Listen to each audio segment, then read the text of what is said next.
나는 너무너무 착해. 착해갖고 우리 형님은 능력이 있어갖고 직장 생활하는데 나는 착하기만 하고 능력은 없어. 그래서 하는 생활이라고는 신앙생활밖에 안 해. 그런데 우리 시어머니가 형님한테 가서 살아야 되는데 능력 있는 큰형님은 못 모시고 착하기만 나만, 신앙생활은 나만 내가 시어머니를 모셔. 근데 천사 같으니까 시어머니 모셔요. 내가 예수님이 십자가 생각하고. 정말로 뭐 시어머니 잔소리, 노망 다 받아주고 그렇게 희생을 하고 사는데 추석날 딱 온 집안 식구가 모였는데 나한테 수고한다는 말하는 사람이 한 사람도 없어. 그럼 속에서 악마가 슬슬 질르기 시작해요. 이거 봐, 네가 착하니까 너를 우습게 보는 거야. 이용만 당하는 거야. 오늘 집안 식구 다 모인 길에 못 모신다고 내질러 그냥. 그 소리가 불긋불긋 일어나지 않아요? 우린 천사하고 악마가 동거를 해요.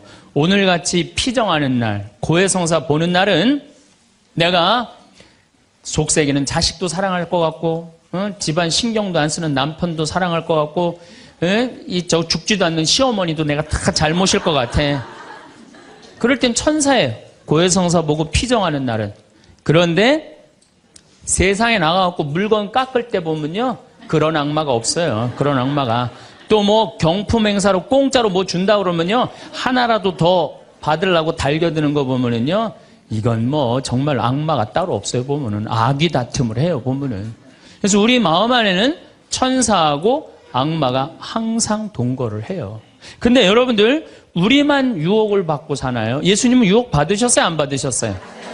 받으셨어요. 40일 동안 단식하시고 난 다음에 너무 배고프셨어요.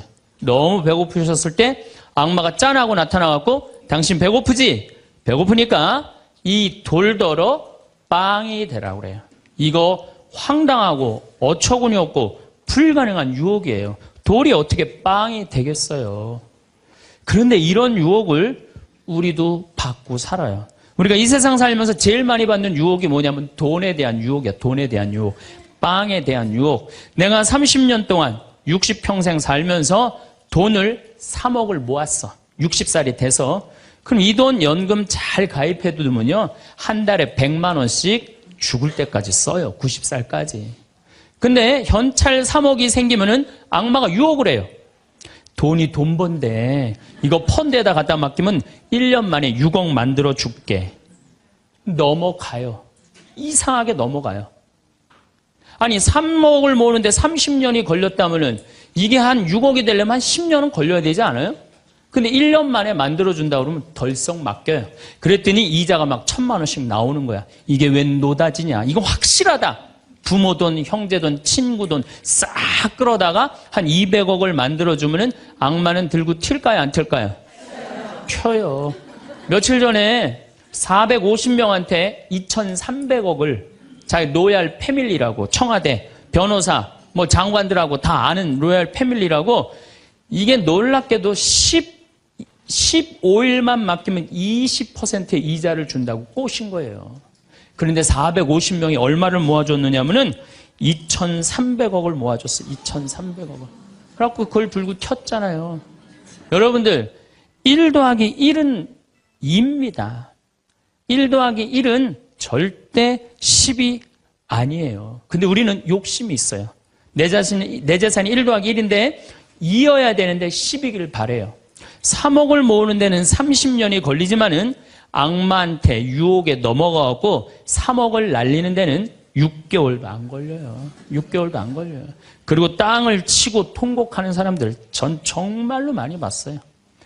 대한민국 1980년대 이후부터 땅 뛰었어요. 땅값. 그렇죠? 주식 뛰었어요. 그래갖고 대한민국은 1 더하기 1은 2가 아니었고 1 더하기 1은 10이었고 1 더하기 1은 100이었어요. 어떤 사람은 1 더하기 1은 1000도 됐어요. 그러니까 온 국민이 들떠 있는 거야. 들떠 있는 거야. 나도 1 더하기 1이 뭐가 될 수 있다? 100도 될 수 있고 1000도 될 수 있다. 이런 생각을 해요. 대표적인 게 뭐냐면 다단계야. 다단계. 내가 가정방문 다녀보면요, 집에 샴푸 잔뜩 있는 집 많아요. 비누 잔뜩 있는 집 많아요. 뭐 한 거예요? 다 다단계예요. 어떻게 다단계? 당신 두 사람만 데리고 와. 그러면 이 두 사람이 또 데리고 와갖고 나중에 이거 전부 다 가지를 쳐갖고 나중에 떼돈 벌어. 그런데 다단계 하는 사람의 90%가 다 손해보고 나온다는 거예요. 다 1 더하기 1은 100이라고 믿는 사람들, 1 더하기 1은 10이라고 믿는 사람들이 이 유혹에 빠지는 거예요. 이 유혹에. 제가 10년 전에 능평이라는 성당에서 본당 신부를 했어요. 그런데 그 능평이라는 성당에 언덕을 넘어가면은 무슨 동네가 나오느냐면 천당역 분당이 나와요. 네, 천당역 분당이 나와요. 얼마나 살기 좋으냐면은 거기는 전보산대가 하나도 없어요. 전부 다 지중매설이에요. 지중매설. 동네가 깨끗해요. 깨끗해.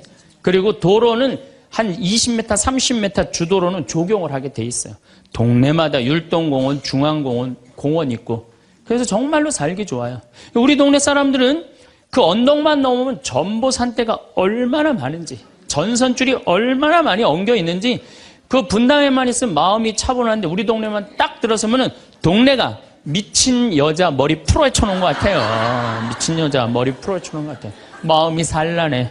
그러니까 우리 동네 사람들 꿈은 뭐냐면 천당역 분당으로 이사 가는 게 꿈이야. 그래갖고 5억짜리 아파트가 당첨이 됐어. 5억짜리 아파트가. 그런데 내가 가지고 있는 돈은 4억 5천밖에 안 돼. 이제 5천만 원만 있으면은 프리미엄이 붙어갖고 7억이 되는 거예요. 7억이 되는 거니까 1 더하기 1은 10이 되는 순간이에요. 근데 이 5천만 원이 구할 길이 없네. 제일 만만한 건 누구냐면 늙은 부모님이야. 라고 찾아갖고 얘기를 해요. 어머니, 아버지, 내가 5천만 원만 있으면은 5억짜리 아파트 되면 내가 잘 모실 테니까 거기 있는 땅 좀 팔아갖고 나 5천만 원만 꿔달라고. 근데 이미 한국 천주교 할머니, 할아버지들은 나한테 강의를 들었어. 절대 자식들한테 재산 주지 말라는 강의를 들었어. 예, 안 죽으니까 절대 재산 주지 말라는 강의를. 난 돈 없다. 딱 잡았대요. 그럼 느닷없이 부모가 미운 거예요. 느닷없이. 형제 친척한테 꿔달라고 그랬더니 형제 친척도 아무도 꿔주는 사람이 없는 거야. 다 미운 거예요. 예수님은 서로 사랑하라고 그랬는데 악마는 뭐라고 그래? 이거 봐. 너 세상 너 옆에 있는 사람 아무도 없어. 다 미워해. 이 유혹에 빠지는 거예요. 악마의 유혹에 빠지는 거예요. 근데 마음 하나만 바꾸면 얼마나 행복한지 몰라요. 우리 능평은 뭐 조금 전선줄 있다 하더라도 경치 좋고 공기 맑아요. 아주 좋아요. 그리고 분당에서 살려면은요, 거기에 수준 맞추려면요, 피곤해서 못 살아요. 근데 능평은 32평 아파트가 2억 5천이야. 2억 5천이니까, 이 2억 5천짜리 아파트 사고 얼마가 남아요? 2억이 남아요. 이거 갖고 맛있는 것도 사먹고, 여행도 다니고, 어려운 사람도 도와주고, 얼마나 좋아요. 근데 우리 인간은 이걸 못해요. 내가 가만히 보면은요, 9개 가진 사람은 10개를 채우려고 이 하나만 더 모으면 10개가 돼. 9개 쓸 생각을 못하고 이거 10개 채운다고 하나 모으다가 죽는 사람들 많이 봤어요, 나. 99개 가진 사람은 100개 채우려고 어떻게? 이 하나를 더 모으려고 99개 쓰지도 못하고 죽는 사람들 많이 봤어요, 저는. 여러분들은 어떠세요? 재산이라는 게 뭔지 아세요? 여러분들 재산이라는 건요, 내가 쓴 것만 내 재산이에요. 내가 쓴 것만. 내가 안 쓴 건 내 재산 아니에요. 다시 말해서 내가 100억을 모으기 위해서 나 그지같이 70평생을 살았어. 이 사람은 거지로 산 거예요. 이 사람 거지로 산 거예요. 네.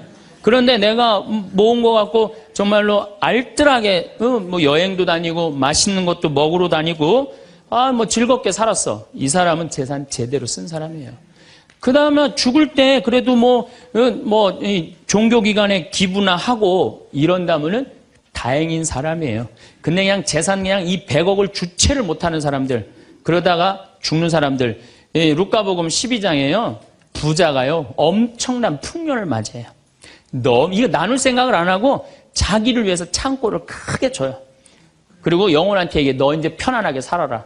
그러니까 하느님이 뭐라 그래요? 이 어리석은 자야, 오늘 밤이 네 영혼이 떠나는 날이다. 너한테는 그렇게 잘 쓰면서 하느님한테 인색한 자의 끝이 이렇다. 재물을 어디다 쌓아둬라? 하늘에 쌓아둬라. 제가 제일 열받을 때가 언제냐면은 97년, 98년 IMF 터졌을 때. 이때 막 우리 교우들 20억, 30억 막 날렸어요. 그래서 술이 그냥 떡이 돼갖고 와서 나한테 뭐라 그러냐면, 신부님, 이렇게 허무하게 날아갈 줄 알았으면 신축금이라도 많이 낼 걸 그랬다. 제일 열받을 때. 그럴 줄 알았으면 미리 해지. 왜 날리고 와서 나한테 그래. 열심히 산 사람들이 실패하고 울면은 동정이 가는데요. 땅 투기하다가, 주식 투자하다가, 노름하다가, 이거 재산 날리고 와서 눈물 흘리고, 자기 고통스럽다고 얘기하는 사람한테는요, 동정이 안 가요. 열심히 살다가 실패한 사람한테는 정말로 동정이 가는데, 주식 투자하다 돈 다 날리는 사람들 동정이 안 가요. 여러분들, 주식 투자를 하려면은요, 재산 우리 95%의 투자자들이 다 실패해요. 왜 그런 줄 아세요?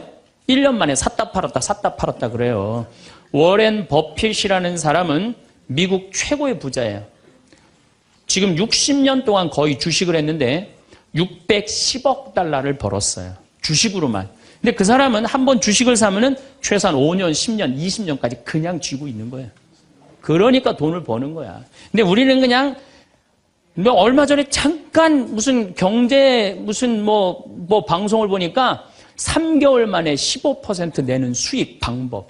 그런 건 없어요. 1 더하기 1은 2지 1 더하기 1은 10이 절대 아니에요. 근데 우리는 그렇게 착각하고 사는 거예요. 그런 기대 속에서.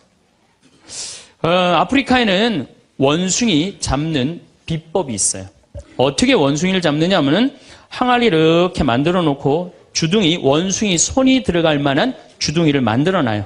그리고 여기에다는 자갈을 잔뜩 넣어놔요. 그리고 여기다 바나나를 딱 놔요. 원숭이가 지나가다가 웬 바나나 그리고 딱 바나나를 잡아요. 잡으면은 주먹이 커지는 거야.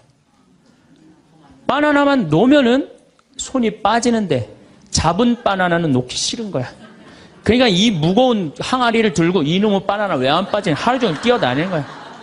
저녁에는 지쳐갖고 움직이질 못한대요. 그러면은 그 원숭이를 잡아서 먹는다는 거예요. 그런데 지금 여기 있는 여러분들 가운데서도 그 바나나를 못 놓고 계신 분들 많습니다, 지금. 네? 지금 땅을 쥐고 이러지도 못하고 저러지도 못하고 괴로워하는 사람들 많아요. 주식 사놔갖고 그냥 이러지도 못하고 저러지도 못하고 전전긍긍하는 사람들 많아요. 지금 놀 때예요. 노름에 빠져갖고 그거 원금 찾는다고 뛰어다니는 사람 지금 놓으면은 제일 행복해요. 지금 놓으면 살 수 있어요. 그런데 우리는 그거를 못하는 거예요. 그거를. 욕심을 이용하는 거예요. 악마가 우리를 왜 유혹할 수 있는 것 같아요?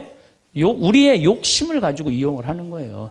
사기 치는 사람도 1 더하기 1은 100이라고 그러면서 홍보를 하죠. 유혹을 해요. 근데 1 더하기 2는 2라고 믿는 사람은 절대 유혹이 안 빠져요. 근데 1 더하기 1은 100이 되기를 바라는 사람은 그 어처구니 없는 악마의 유혹에 빠진다는 거예요. 난 말할 거 없어요. 내가 그러니까. 내가 여기 생태마을 시작할 때 15년 전에 돈이 한 푼도 없었어요.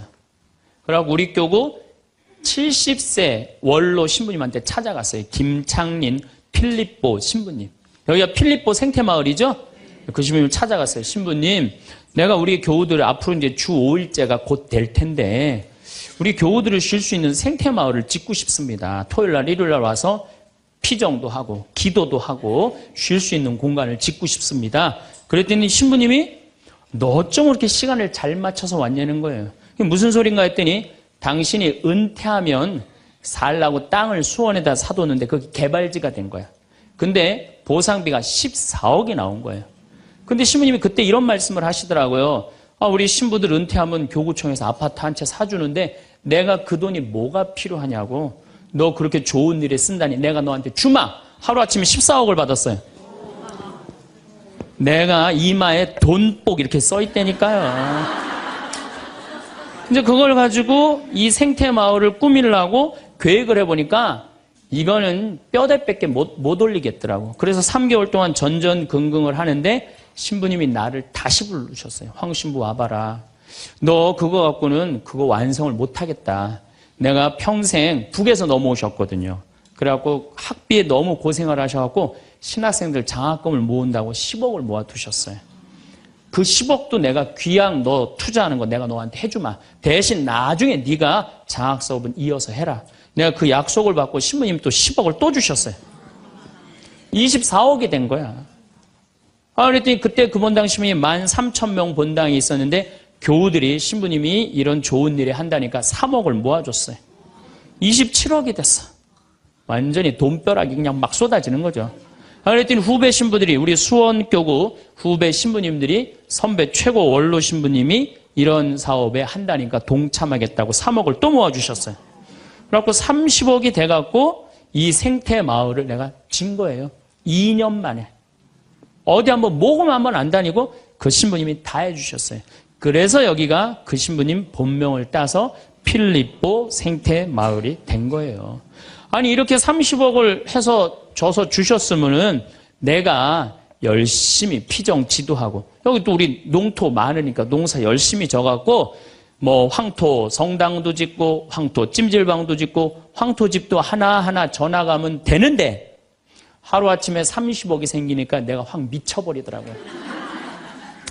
내가 일해서 이 하나하나 개발할 생각은 안 하고 어디 돈 많은 과부 없나 이것만 찾으러 다니는 거예요. 돈 많은 과부 없나. 이 미친 거죠. 제가 보기에는. 그래갖고 1년을 돈 많은 사람만 찾아다녔어요. 그것도 33, 4살밖에 안 된 새파란 신부가. 얼마나 이거 황당한 일이에요. 나도 1 더하기 1은 100이라고 생각을 한 거죠. 근데 그렇게 1년을 따라다녔는데 이게 또 부자들이 특징이 있어요. 도와줄 것 같으면서도 안 도와주고, 안 도와줄 것 같으면서도 도와줄 것 같이 말하고. 미치겠더라고요. 내 마음 안에 평화가 하나도 없더라고요. 그런데 사도 바오로가 데살로니가 후서 3장 6절서부터 10절까지 내 머리를 한 대 때렸어요.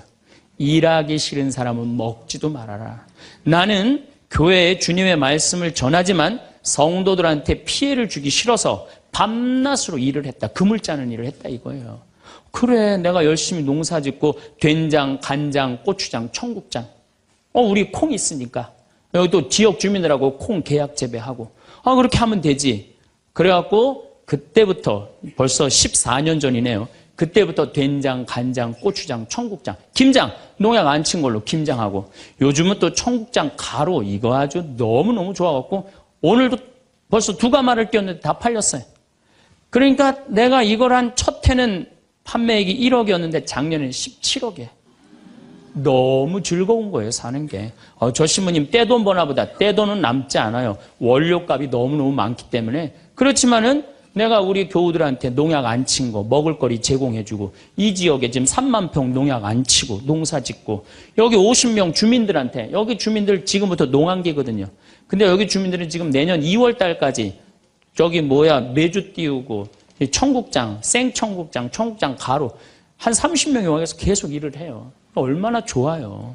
이러면서 내가 행복하게 살면 되는데, 아니 내가 미쳐갖고 그냥 한 1년 동안 돌아다닐 땐 마음이 평화롭지가 않더라고요.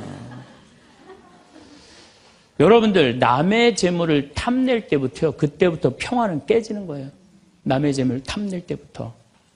여러분들, 우리 고모가 하나 있어. 근데 고모가 친척이 나라고 조카라고 나 하나밖에 없어. 근데 시집을 안 갔네, 이 고모가. 근데 그냥 돈을 많이 벌어갖고 천당역 분당에 아파트도 한 채 있고, 빌딩도 하나 있고, 저기 통장에 돈도 많아. 그럼 이 조카가 저 고모, 늙은 고모 죽으면은 저 재산이 누구한테 온다? 나한테 온다. 이 생각하는 순간부터 얘는 불행한 거예요. 고모 재물 탐내는 순간부터 얘는 불행한 거예요. 남의 재물을 탐내면 안 되는데, 악마는 뭐라고 우리한테 유혹을 하느냐면 남의 재물을 탐내라고 유혹을 해요. 우리 어머니 아버지가 잘 살아. 저 재산 나한테 오겠지. 그때부터 얘는 일 안 해요. 딴 생각만 하는 거예요. 1 더하기 1은 2라고 생각 안 하고 1 더하기 1은 100이 된다고 생각을 하고 사는 거예요. 절대 평화롭지가 않아요. 또 여러분들 형제 중에 누가 잘 살아. 우리 형이 잘 살아. 누나가 잘 살아. 근데 내가 이번에 아이가 대학을 들어가. 나 등록금 좀 안 대주나. 이때부터 죄짓기 시작하는 거예요. 이때부터 미워하기 시작하는 거예요. 성당 질 때도 마찬가지예요. 성당 질 때도 내가 하느님 아버지 집을 줘. 그러면은 그 하느님 아버지 집 짓는데 내가 봉헌하면 되잖아. 근데 그냥 나는 봉헌할 생각 안 하고 우리 성당의 제일 부자가 저거 얼마 봉헌하나 이것만 기다리고 있는 거야. 근데 그냥 그 부자는 내가 보기엔 1억을 해도 되는데 500만 원밖에 안 했어. 그럼 뭐라고 그러냐면 예수님 말 틀린 거 하나도 없어. 응? 부자가 천국 들어가는 거는 낙타가 바늘구멍 통과하기보다 아는 건 또 많아갖고 그냥 그러면서 그 사람 욕하는 거. 제 생각엔 이래요. 그렇게 부자 헌금 얼마 내나 그거 쳐다보고 있는 것도 남의 점을 탐내는 거예요. 그 사람 마음에 평화 없어요. 내가 가지고 있는 것만 누구한테 봉헌하면 돼? 하느님한테 봉헌하면 되는 거예요. 우리가 이 돈에 대한 유혹, 이것 때문에 죄를 짓고 사는 거예요. 그런데 유혹 중에 제일 무서운 유혹이 뭔지 아세요? 여러분들 돈 왜 벌어요? 자식 욕심 때문에 버는 거예요. 자식 때문에 여러분들 돈 버는 거예요. 자식 때문에. 아메리카의 인디안들은 자식이 태어나면 어디다 봉헌하냐면 별한테 봉헌한다고 그래요. 우리 아이 추억 많게 해달라고. 요즘 어제 그제 여기 별 정말 미치도록 많아요. 밤하늘에 별똥별이 2만 개가 떨어져. 2만 개. 지난번에 우리 수녀님도 한 20분 오셨을 때 내가 여기 마루 위에 강 위에다 마루를 깔아놨어요. 그 위에다 밤에 침낭 하나씩 다 드려요. 그럼 누워갖고 별을 보는데 별똥별이 1시간 동안 10개가 떨어졌대. 10개가. 수녀님들이 너무 행복하다는 거야. 이 별을 보고 행복한 추억을 가지고 살았으면 좋겠는데 우리나라 엄마들은 그런 생각 안 해요. 인디언들은 별 보면서 우리 아이 행복한 추억이 많았으면 좋겠다. 그리고 들판에 봉헌한대요. 우리 아이 건강하게 뛰어놀게 해달라고. 그 다음에 태양에 봉헌한대요. 우리 아이 아주 씩씩하고 건강하게 잘 자라게 해달라고. 근데 대한민국 엄마들은 애가 태어나면 어디다 봉헌하냐면 학원에 봉헌해. 학원에. 우리 아이 어디 들어가게 해달라고? 서울대학 들어가게 해달라고. 서울대학 들어가게 해달라고. 그래갖고 임신을 하면은 이거 굉장히 중요한 거예요. 임신을 하면은 하느님 나한테 생명을 주셔서 감사합니다. 이 아이가 하느님 이 세상에 태어나서 행복하게 살았으면 좋겠습니다. 이렇게 생각하는 엄마가 하나도 없다는 거예요. 임신을 딱 하는 순간 무슨 생각을 하냐면 내 뱃속에 서울대학 C가 들어왔다고 생각을 하는 C가. 그래갖고 막 임신 한 달, 두 달, 막 10달이 되면 배가 이만해져요. 그러면 C가 이만해진 거야. C가 이만해진 것만큼 꿈도 이만해진 거야. 하고 아침에 인사를 해도 한국말로도 안 해. 영어로 하는 거야. How are you today, my baby? Good morning. 막 영어로 하는 거야. 마음 급한 엄마들이. 네. 그래갖고 애가 엄마의 태를 열고 세상에 나왔어. 세상이 얼마나 예뻐요. 하늘도 예쁘고 별도 예쁘고 달도 예쁘고 단풍도 예쁘고. 근데 그냥 이 아이가 그냥 그 창문을 통해서 세상을 보려고 했더니 마음 급한 엄마는 너 그거 볼 시간이 어디 있어. 온 집안을 도배를 다 해놔요. 아니 집안만 도배해 놓으면 되지 창문에다가도 도배를 해놔요. 한쪽에는 그냥 가나다라 마바 차타카타 붙여놓고 반대쪽에는 ABCD. 누워서 모빌이 돌아가는데 막 기억 니은 디귿 리을이 막 돌아가는. 태어났는데 이 세상에 태어났더니만 어디에 가려? 글자에 가려갖고 세상 구경을 못하는 거예요. 그래갖고 애가 1살, 2살쯤 돼갖고 엄마, 아빠 이렇게 말을 하기 시작해요. 그러면은요 엄마들은 흥분하는 거예요. 드디어 우리 집에 천재 태어났다. 그래갖고 온 동네 다니면서 우리 애가 천재라고 막 자랑을 해요. 그 우유를 먹여도 무슨 우유만 먹이냐면 아인슈타인 우유만 먹이는 거. 아인슈타인 우유만. 네, 네. 천재니까 아인슈타인 우유만 먹어요. 엄마 아빠 그러면은 드디어 됐어. 너 다음 단계로 넘어가자. 1 더하기 1은 뭐냐? 이거 넘어가는 거야. 수학으로 넘어가는 거야. 이렇게 글자하고 숫자에 갇혀 사는 애는요 영혼이 망가진대요. 1살서부터 5살 때까지는요 엄마라고 애가 한 번 말하는데 10,000번을 연습을 해야 된대요. 아빠라고 말하는 데는 20,000번을 연습을 해야 된다고 그래요. 애가 엄마 아빠 그러면은 엄마 아빠들은 고마워해 줘야 돼. 너무 고맙다 엄마라고 불러줘서 손가락 깨물고 배에다 바람 넣어주고 발가락 그냥 뽀뽀해줘가면서 아빠는 목마 태워주고 비행기 태워주고 막 축제같이. 그러면은 이렇게 부모님이 엄마 아빠가 끌어안아주고 뽀뽀해주고 스킨십을 해주는 애들은 이런 생각을 한대요. 이거 봐라. 세상은 한번 살아볼 만한 데네. 저렇게 엄마라고 말 한마디 했는데 저렇게 좋아하고 감격을 하네. 그런데 1살서부터 5살 때까지 엄마 아빠 그랬더니 다음 단계 1 더하기 1은 뭐야? 이거 넘어가는 애들은요. 나중에 커서 컴퓨터 중독, 알코올 중독, 그 다음에 사춘기 때 무표정, 무반응, 무감동. 여러분들 자녀들 중에 사춘기 해갖고 엄마 막 이렇게 쳐다보고 있는 애들 봐요 안 봐요? 걔네들은 사춘기라 그런 게 아니야. 언제 망가뜨려 놓은 거냐면 1살서부터 5살 때까지 망가뜨려 놓은 거예요. 영혼을 망가뜨려 놓은 거예요.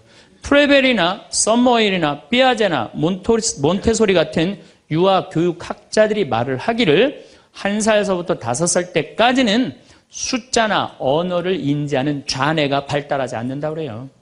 6살 때부터 좌뇌가 발달한다고 그래요. 근데 우리나라의 95%의 엄마들이 영세 교육을 해요. 태어나자마자부터 교육을 해요. 교육비 얼마? 350만 원짜리 교육비를 들여서 전부 다 350만 원 애한테 그냥 영세 교육을 시키는 거예요. 우리나라 청소년의 95%는 이미 1살서부터 5살 때까지 영혼이 망가져 버린 거예요.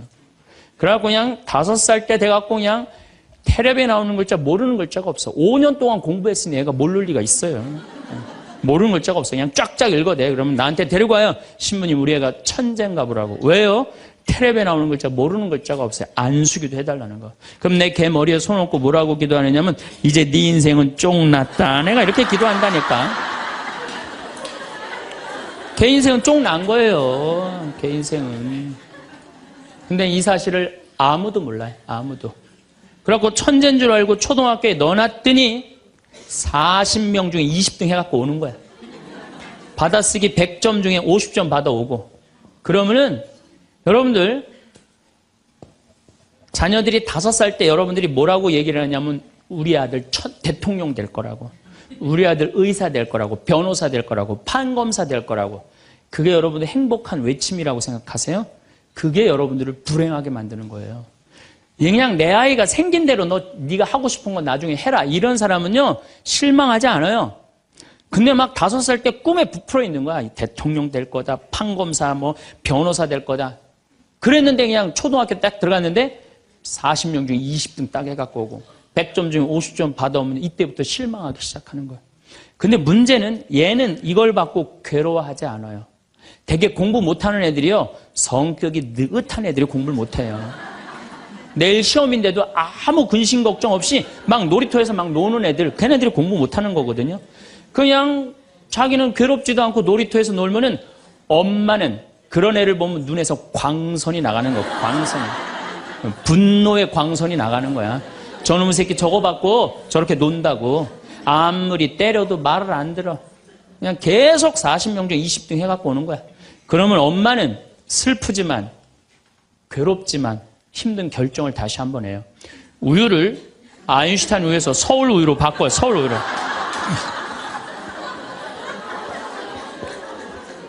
그래갖고 그냥 그렇게 6년 동안 서울 우유를 먹였는데 중학교 딱 올라갔는데 초등학교 때 말 안 듣는 거하고 차원이 틀려요. 중학교 때 컴퓨터 게임에 빠지면은요 미쳐요. 엄마하고 밥 먹으러 나가도 그냥 핸드폰으로라도 해요. 애들이. 그냥 그거 보고 있으면 속에서 불 나요 안 나요? 속에서 불이 나죠. 근데 걔는요 그렇게 될 수밖에 없는 성장 과정이 있는 거예요. 그래갖고 막 학원을 막 땡땡이를 까는 거야. 초등학교 때는 때리면 울면서 갔는데 중학교 때는 간다고 가요 일단. 그러고 난 다음에 지가 알아서 컴퓨터 게임방에서 게임하고 놀고 밤 10시에 학원 다녀왔다고 거짓말 하는 거야. 그러니 안 그래도 꼴배기 싫은데 그냥 불이 나는 거야. 이미 학원에서 전화 받은 내가 안 왔다고. 그럼 이놈의 새끼 어디서 거짓말 하느냐고 때리려고 그러는데 이게 너무 커갖고 손이 닿아요 안 닿아요? 안 닿아요. 이놈의 새끼 애는요 엄마가 때리려고 하면 힘도 안 들여. 왜 이러냐고 고개만 젖히면 그냥 막 날아가는 거야. 고개만 젖히면 손이 닿지도 않아.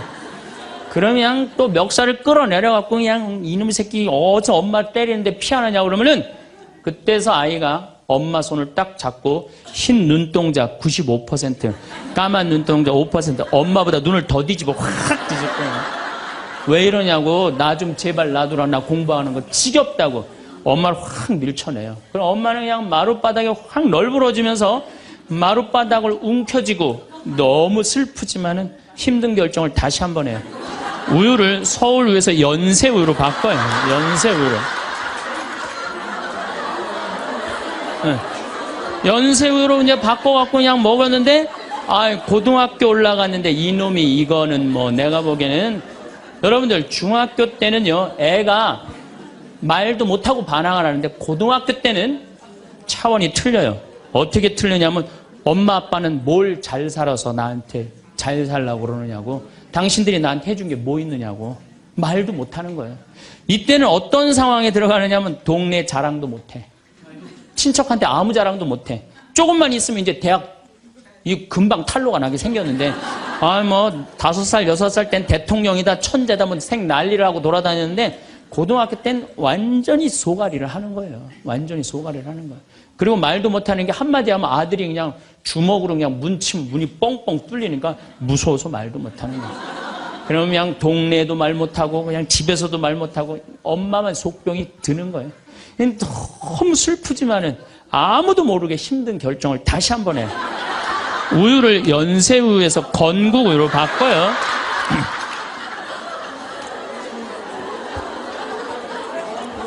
건국우유로 바꿔서 그렇게 먹였는데 고등학교 3학년 때 보니까 모의고사를 봤는데 15% 안에 들어야지 서울에 있는 학교를 가는데 30% 뒤로 막 밀리는 거야. 내가 재미난 경험이 있었어요. 내가 아주대학 환경공학과 대학원을 다닐 때 그 옆에 창현고등학교, 유신고등학교가 있었어요. 근데 걔네들이 1학년 딱 들어와서는 우리 학교를 보고 그랬대요. 내가 아주대학 가면은 내 대학을 안 간다 그랬대요. 1학년 되면은. 근데 2학년 애들은 상황이 틀리대요. 아주대학도 괜찮은데 이런데 2학년 되면. 근데 3학년이 된 애들은 그 창현고등학교, 유신고등학교 애들은 3학년 되면 제발 아주대학만이라도. 엄마가 딱 그런 마음이야. 그러니까 이제 엄마가 너무 슬프지만은 그 성적표를 받아보고 마지막으로 힘든 결정을 다시 한번 해요. 우유를 건국우유에서 저지방 우유로 바꿔요.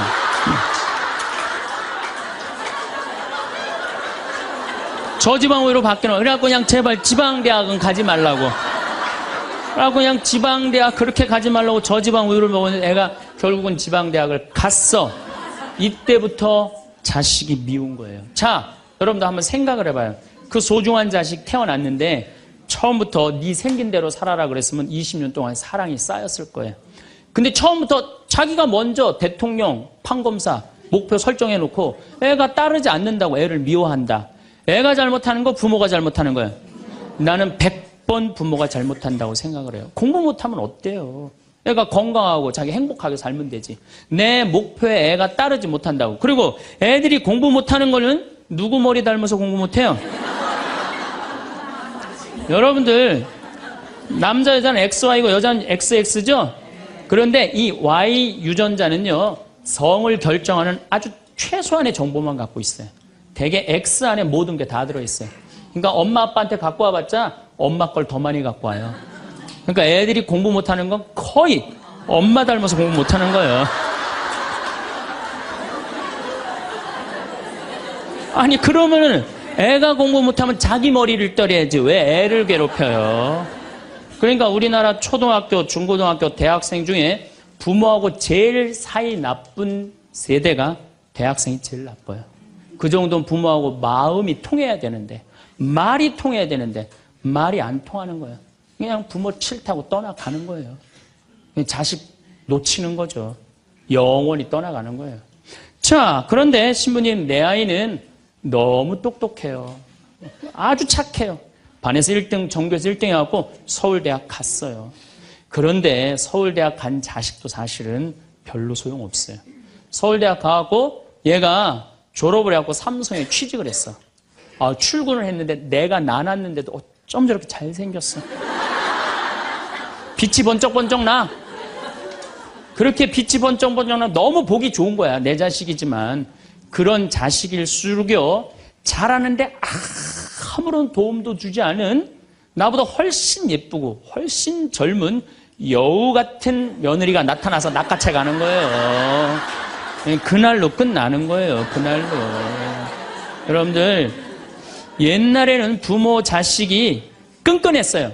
왜 옛날에는 부모 자식이 끈끈했느냐면 평균 연령이 46세였을 때 100년 전만 해도 46세까지 밖에 못 살았어요. 20살에 결혼해갖고 내 나이가 40이 되면은 자식은, 큰아들은 나를 40 먹은 나를 몇 년만 모시면 되냐면 6년만 모시면 돼. 6년. 모실만해? 안 모실만해? 부모 6년 모시는 거 모실만해요. 그런데 부모가 46에 돌아가셨어. 그럼 내 효도 더 받아 먹으라고 3년 심효살이를 했어요. 산소 옆에 초막을 져서. 근데 만약에 40살 난 부모님이 돌아가시려고 그러면요, 20살 난 자식이 손가락 깨물어서 단지해줬어. 입에다가. 죽지 말라고. 옛날에 만약에 부모님이 돌아가려고 했는데 손가락 끊어갖고 단지를 안 하는 동네에서, 자식 있으면 동네에서 손가락질했어요. 저 자식 부모 돌아가려고 하는데 손가락도 안 끊은 놈이라고. 옛날에는요, 자식들이 부모한테 애절했어요. 그런데 애절한 이유가 부모의 은혜가 고마워서 그걸 효도를 하려고? 전혀 이유는 다른 데 있어요. 동생이 17살, 14살, 11살, 8살, 5살, 2살이야. 아니 이렇게 줄줄이 나놓고 지금 죽으면 이거 누가 키워야 돼? 장남이 키워야 돼. 장남이. 그러니까 죽어도 언제 죽어라? 2살까지 키워놓고 죽어라. 만약 우리 부모님이 2살까지 다 키워놨어. 그때까지 부모님이 살아있으면은요, 얘를 시집 장가 보낼 때까지 살아있으면 너무 고마웠고 차려준 잔치가 환갑잔치예요. 그리고 진짜 오래 살았다고 차려준 잔치가 진갑잔치예요. 이게 나아갈 진짜를 써. 60에서 더 나갔다. 이거 나가지 말아야 되는데 더 나갔다 이거예요.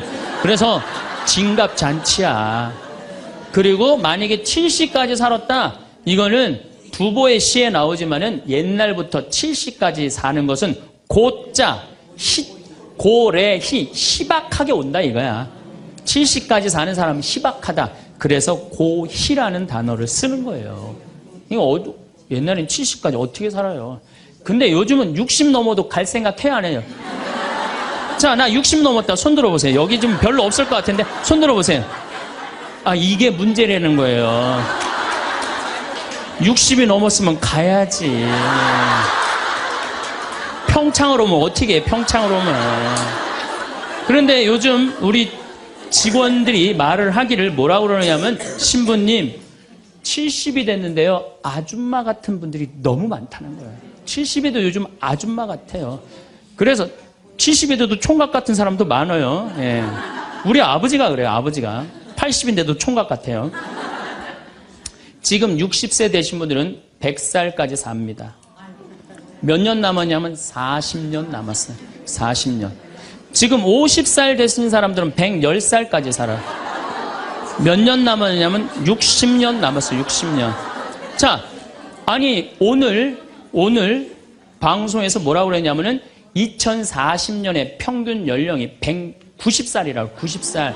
2040년. 자, 그렇다면 여기 지금 50대신 분들 2040년이면은 80대예요. 그때 평균 연령 90이에요. 그럼 그때 다 100살 넘게 산다는 얘기예요. 제 말이 그냥 허투루 하는 말이 아니에요. 지금 40 넘은 사람들은 120살까지 살아요. 여러분들 120살까지 살 때 자식이 나 효도할 수 있어요? 노 갈등이 생기는 거예요. 노 갈등. 늙은 자식과 늙은 부모의 갈등이 생기는 거예요. 제가 대전에 가서 강의를 했어요. 강의를 했는데 노인대학에 가서 강의를 했어요. 그랬더니 할아버지 한 분이 오셔서, 머리가 하얀 할아버지야. 신부님, 제가 75인데요. 나 엄마 때문에 힘들어서 죽겠다는 거예요. 무슨 소린가 했더니 98살 먹은 엄마가 그렇게 잔소리라고 힘들게 한다는 거예요. 이거 먹고 싶다, 저거 먹고 싶다. 자기도 힘들어 죽겠는데 98살 먹은 엄마 때문에 힘들다는 거예요. 그래서 이제는 노 갈등, 늙은 부모와 늙은 자식의 갈등이 생기는 거예요. 또 얼마 전에는 하나 투어에서 난리가 났어요. 96살 먹은 할아버지가 배낭여행을 신청을 한 거예요. 96살짜리 할아버지가. 그래갖고 그냥 하나 투어에서 이걸 어떻게 해야 되느냐, 그래갖고 할아버지한테 전화를 했어요. 할아버지 96은 배낭여행 안 됩니다. 그때는 할아버지가 화를 내면서, 걱정하지 말아라, 난 아들하고 가니까 우리 아들이 다 잘해줄 거다. 아들이 몇 살인데 그러냐고. 우리 아들은 70살이다. 70살.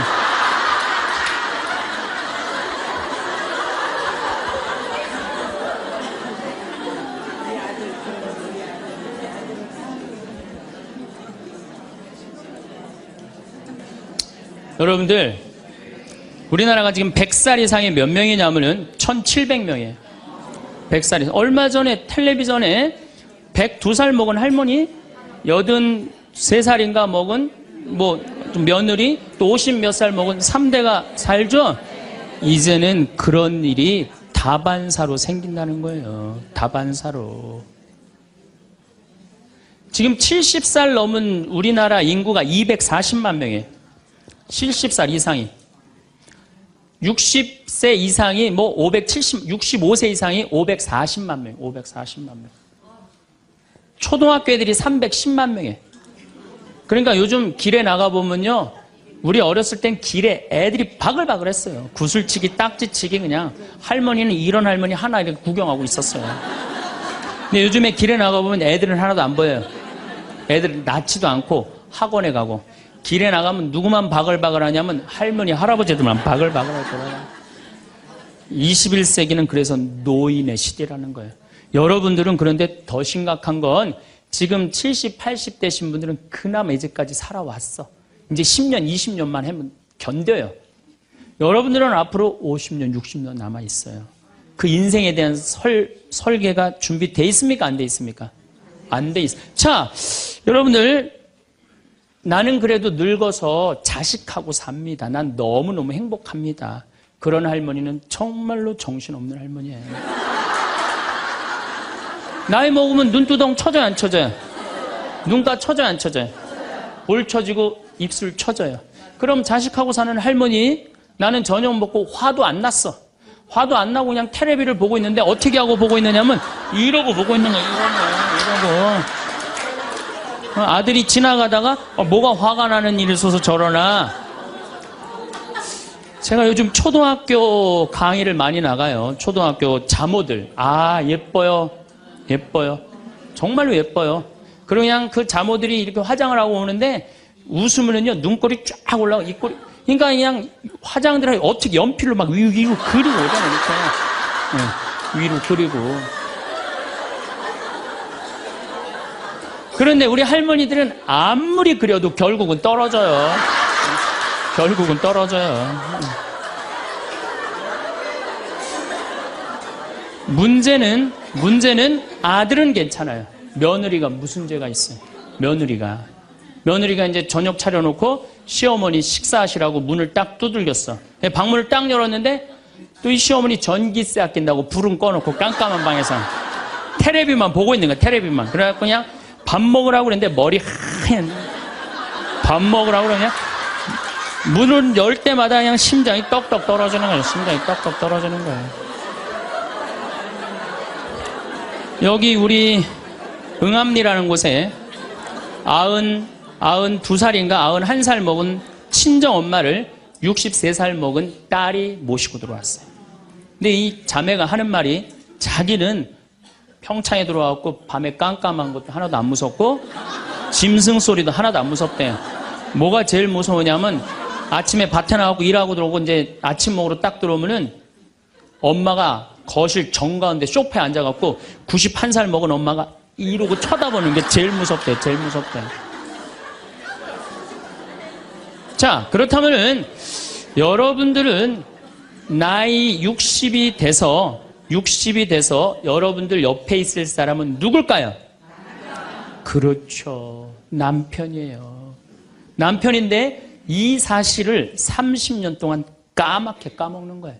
이 사실을 30년 동안 까맣게 까먹고 누구한테 30년 동안 미쳐 있어요? 자식한테 미쳐 있는 거예요.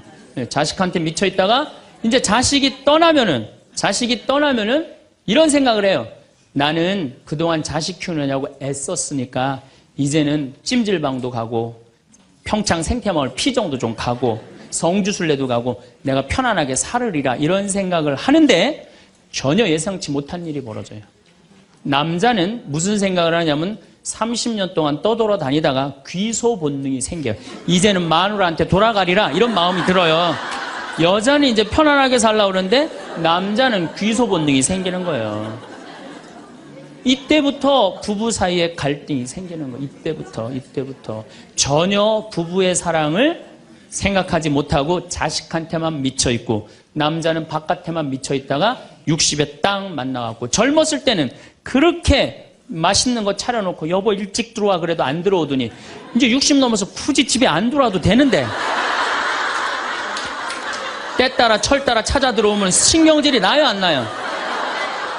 우리 마음 안에는 두 가지 모습이 함께 살고 있습니다. 마치 한 지붕 아래 사는 성격이 다른 두 식구와도 같습니다. 이 둘은 평생에 걸쳐 우리 안에서 동행합니다. 어떤 날은 세상을 다 품을 듯 너그러운 내가 깨어납니다. 창문으로 들어오는 아침 햇살이 유난히 따스하게 느껴지고 무심코 듣는 빗소리에도 마음이 씻기는 듯 맑아집니다. 이웃에게 따뜻한 말을 먼저 건네고 곁에 있는 사람의 손을 아무 대가 없이 잡아주는 그런 날입니다. 길가에 핀 이름 모를 들꽃 하나에도 발걸음을 멈추고 살아있다는 사실 자체가 벅찬 선물처럼 느껴집니다. 이런 날의 세상은 참으로 아름답습니다. 하지만 어떤 날은 마음속에 찬 바람이 부는 날카로운 내가 불쑥 주인이 됩니다. 나도 모르게 얼굴이 굳어지고 가까운 사람의 사소한 말 한마디에 마음이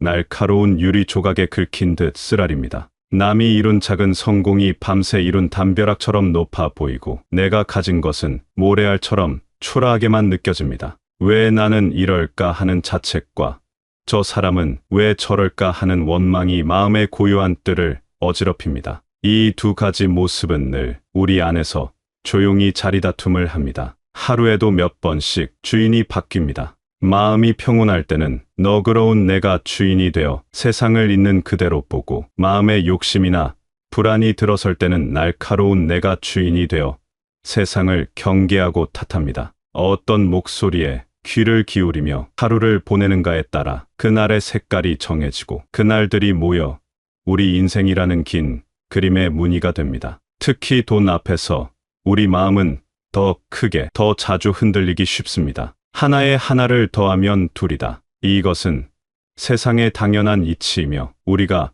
평생 땀과 성실함으로 지켜온 삶의 방식입니다. 하지만 어느 날 문득 하나에 하나를 더해 100을 만들 수 있다는 달콤한 속삭임이 들려옵니다. 하룻밤에 인생을 바꿀 수 있다는 이야기, 남들은 모르는 특별한 기회라는 유혹 앞에 반평생 쌓아온 지혜의 성벽이 속절없이 무너집니다. 머리로는 그것이 신기루일지 모른다는 것을 압니다. 하지만 혹시나 하는 마음, 나만 뒤처지는 건 아닐까 하는 불안감이 욕심의 마른 장작에 불을 지핍니다. 그 불길에 휩쓸려 평생 지켜온 평화와 안식을 잃어버리기도 합니다. 재물을 탐내는 순간 마음의 평화는 가장 먼저 금이 가기 시작합니다. 돈을 쫓는 동안 잠 못 이루는 밤이 늘어나고 가장 가까운 가족의 얼굴에서 신뢰가 사라집니다. 손에 더 많은 것을 쥐려 할수록 정작 마음은 더 가난해지는 것을 우리는 종종 잊고 살아갑니다. 진정한 부유함은 통장의 숫자에 있는 것이 아니라 이만하면 됐다 말할 수 있는 만족하는 마음에 있다는 것을 너무 늦게 깨닫습니다. 우리의 마음을 흔드는 또 하나의 큰 바람은 바로 자식입니다. 세상 그 무엇과도 바꿀 수 없는 우리의 가장 약한 고리이자 가장 강한 버팀목입니다. 자식은 신이 주신 가장 큰 선물이었습니다. 갓난아이의 작은 숨소리를 들으며 우리는 온 세상을 다 가진 것 같았습니다. 다른 것은 아무것도 바라지 않았습니다. 그저 건강하게만 자라다오. 너의 삶을 살며 행복하게만 살아다오. 그것이 우리의 유일하고 순수한 바람이었습니다. 하지만 아이가 자라면서 우리의 바람은 조금씩 모습을 바꿉니다. 나의 기대를 채워주는 자식이 되기를 바라고 세상에서 남부럽지 않은 성공을 이루어 나의 자랑이 되기를 바랍니다. 아이의 행복을 위한다는 명분이었지만 어느새 그것은 내가 이루지 못한 꿈을 대신 이뤄주길 바라는 나의 욕심이 되고 나의 목표가 되어버립니다. 아이는 그 무거운 기대를 어깨에 짊어지고 평생을 힘겨워합니다. 부모의 목표에 미치지 못했을 때 아이는 죄책감에 시달리고 부모는 아이를 보며 실망하고 서운해합니다. 사랑이라는 이름으로 서로에게 상처를 주는 것만큼 슬픈 일은 없습니다. 이제 우리는 아이를 있는 그대로 사랑하는 법을 다시 배워야 합니다. 아이가 선택한 길이 내 마음에 들지 않더라도 그 길 위에서 스스로 행복을 찾을 수 있도록 묵묵히 응원해 주는 것. 그것이 사랑의 마지막 단계입니다. 아이는 나의 자랑거리가 아니라 그 자체로 존중받아야 할 소중한 하나의 우주이기 때문입니다. 자식들이 모두 떠난 빈 둥지를 바라보며 느끼는 쓸쓸함은 이제 오롯이 나 자신을 위한 삶을 시작하라는 신호이기도 합니다. 살아온 세월만큼이나 우리의 몸도 많은 이야기를 품고 있습니다. 이제는 예전 같지 않다며 한숨 짓게 되는 우리 몸의 변화입니다. 무릎은 삐걱거리고 눈은 침침해집니다. 하룻밤 푹 자고 일어나도 어깨 위에 무거운 짐은 사라지지 않습니다. 젊은 날에는 생각지도 못했던 불편함이 일상이 되고 마음은 여전히 청춘인데 몸이 따라주지 않아 속상할 때가 많습니다. 하지만 이 몸이야말로 한평생 나와 동고동락해 온 가장 정직한 친구입니다. 얼굴의 주름 하나하나는 우리가 웃고 울었던 시간의 기록이고 무뎌진 손마디는 자식을 위해 헌신했던 세월의 훈장입니다. 아프고 쑤시는 곳들은 우리가 얼마나 치열하게 이 세상을 살아왔는지를 말해주는 증거입니다. 이제는 이 낡아가는 몸과 싸우기보다 다정하게 화해해야 할 시간입니다. 그동안 고생 많았다고 다독여주고 몸이 보내는 작은 신호에 귀를 기울여야 합니다. 조금 더 천천히 걷고 조금 더 일찍 잠자리에 들고 소박한 음식으로 속을 편안하게 해주는 것. 그것이 나 자신에게 베풀 수 있는 가장 큰 친절입니다. 몸의 속도에 삶의 속도를 맞출 때 우리는 비로소 새로운 평온을 경험할 수 있습니다. 정신없이 돈을 벌고 자식을 키우고 몸과 씨름하며 한 생을 보냈습니다. 이제 뒤를 돌아보니 저는 단 한 사람이 남아 있습니다. 평생 앞만 보고 달려오느라 바로 곁에서 함께 비바람을 맞으며 묵묵히 걸어온 사람을 잊고 살지는 않았는지 돌아봅니다. 자식들이 모두 떠난 텅 빈 집에서 마침내 우리는 어색하게 서로를 마주봅니다. 조금은 무심했고 때로는 원망스럽기도 했던 그 사람. 바로 나의 아내, 나의 남편입니다. 이 인생이라는 길고 험한 길의 마지막 동반자는 결국 서로뿐입니다.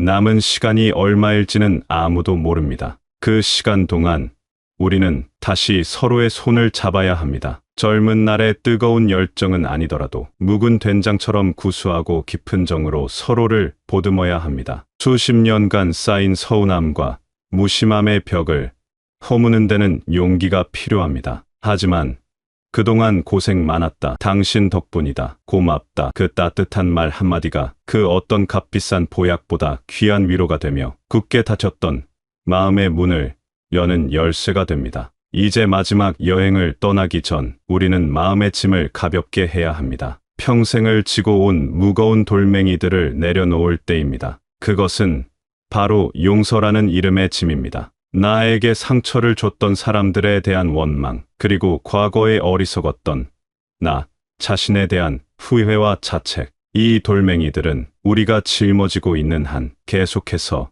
우리의 마음을 짓누릅니다. 용서는 그 사람을 위해서가 아닙니다. 온전히 나 자신을 위한 것입니다. 미움이라는 뜨거운 돌을 내 손에서 내려놓아 화상 입은 내 마음을 치유하는 과정입니다. 또한 우리는 스스로를 용서해야 합니다. 그때는 그것이 최선이었음을, 그만큼의 지혜밖에 없었음을 인정하고 서툴렀던 과거의 나를 따뜻하게 안아주는 것입니다. 이 용서의 과정을 거칠 때 우리의 영혼은 비로소 자유로워지고 가벼워집니다. 결국 행복은 저 멀리 산 너머에 있는 무지개가 아니었습니다. 더 많은 돈, 더 높은 명예, 자식의 눈부신 성공에 있는 것이 아니었습니다. 행복은 하나 더하기 하나는 둘이라는 단순한 진리를 편안히 받아들이는 마음에 있습니다. 내 손에 쥔 작고 소박한 것들에 진심으로 감사하는 마음에 있습니다. 아침에 눈을 뜨고 새로운 하루를 맞이할 수 있다는 사실에, 따뜻한 밥 한 끼를 나눌 사람이 곁에 있다는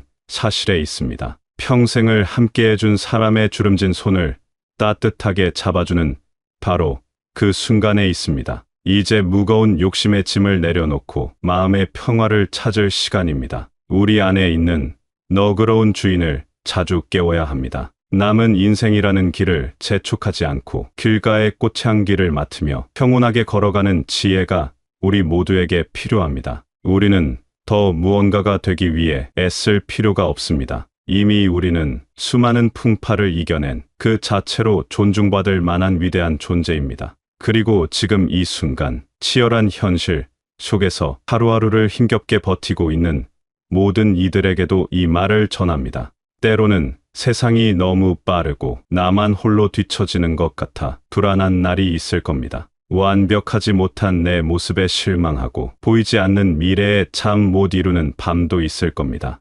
괜찮습니다. 원래 인생이란 그런 것입니다. 흠집 하나 없는 조약돌보다 이리저리 부딪히며 깨지고 닳아 만들어진 몽돌이 더 아름다운 법입니다. 너무 멀리 보려 애쓰지 않아도 됩니다. 너무 큰 행복을 쫓아 지금의 소중함을 놓치지 말아야 합니다. 잠시 멈춰 서서 따뜻한 차 한 잔을 마시는 여유, 창밖으로 보이는 푸른 나무숲의 싱그러움, 누군가에게 건네는 다정한 눈인사 속에 진짜 행복이 숨어 있습니다. 당신은 당신이 생각하는 것보다 훨씬 강하고 지혜로운 사람입니다. 그러니 스스로를 너무 다그치지 마십시오. 오늘 하루 무사히 살아낸 것만으로도 당신은 충분히 칭찬받을 자격이 있습니다. 세상의 모든 시름과 걱정, 언젠가는 다 지나갑니다. 우리가 그랬던 것처럼 시간은 당신의 아픔도 희미한 풍경으로 만들어 줄 것입니다. 그러니 용기를 내십시오. 당신의 삶을, 당신의 하루를, 그리고 무엇보다 당신 자신을 온 마음으로 사랑해 주십시오. 당신의 존재 자체가 이 세상에는 가장 큰 선물입니다.